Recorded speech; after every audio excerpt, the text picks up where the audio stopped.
Shalom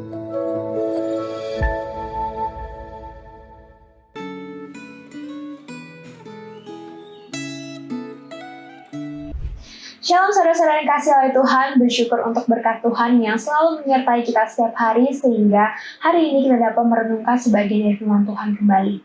Sebelum kita mulai renungan pada hari ini, mari kita siapkan hati dan pikiran kita untuk siap menerima firman Tuhan pada hari ini.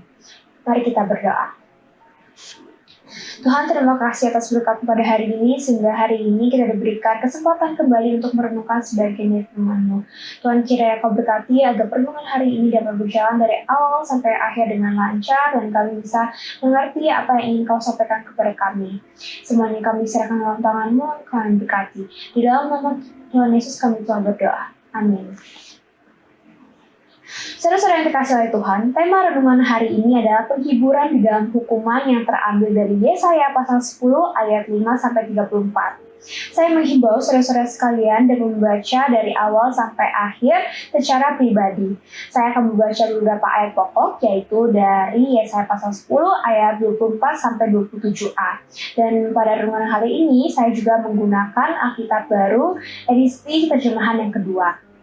Yesaya pasal 10 ayat 24-27a berikut ini. Sebab itu beginilah firman Tuhan, Tuhan semesta alam. Hai umatku yang tinggal di Sion, janganlah takut terhadap Asyur yang memukul engkau dengan dada dan menghantam engkau dengan tongkatnya, seperti yang dilakukan Mesir dahulu. Sebab sedikit waktu lagi amarahku atasmu akan berakhir, dan murkaku akan menyebabkan kehancuran mereka.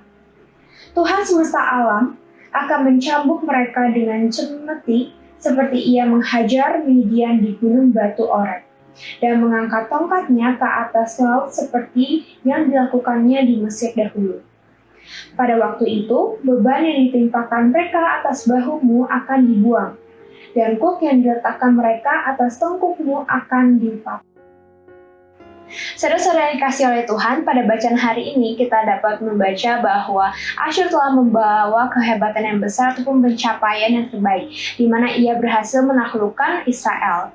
Penaklukan Israel ini membuat Asyur menjadi pribadi yang angkuh ataupun sombong, karena ia menganggap bahwa pencapaian tersebut itu karena kehebatannya sendiri. Dengan kesombongan yang menyelimutinya, Asyur pun lupa bahwa keberhebatan yang telah dilakukan olehnya itu merupakan berkat dari Tuhan. Ketika sesuatu terjadi dalam kehidupan kita, itu merupakan berkat dari Tuhan.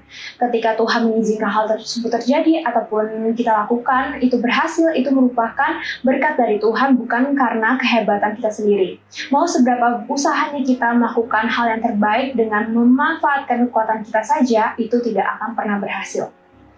Dapat dikatakan bahwa kita merupakan alat Tuhan dalam melakukan kehendak-Nya. Dengan penyertaan Tuhanlah kita dapat berhasil. Jika tanpa penyertaan Tuhan, kita merupakan alat yang tidak berguna.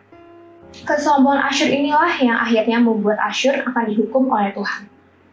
Pada bacaan hari ini, kita juga merupakan suatu berita penghiburan bagi orang Israel dan Yehuda, di mana dalam masa-masa penghukumannya Tuhan tetap memberkati orang Israel dan Yehuda, di mana Tuhan mengatakan kepada mereka bahwa Asyur akan dihukum atas perbuatannya. Dan Tuhan juga berjanji bahwa orang-orang Yehuda dan orang-orang Israel itu tidak akan seluruhnya binasa, tetapi Tuhan akan menyisakan beberapa orang.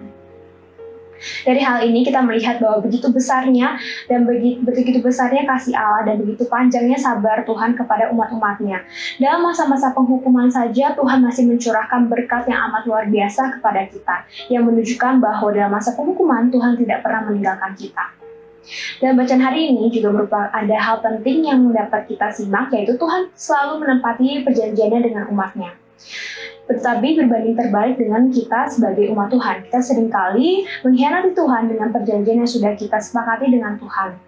Kita seringkali ketika sudah ada masalah ataupun mara bahaya, kita meninggalkan Tuhan maupun menyalahkan Tuhan. Kita tidak mengingat untuk bersandar kepada Tuhan, tapi kita mencari jalan alternatif dan akhirnya pun kita hidup dalam dosa.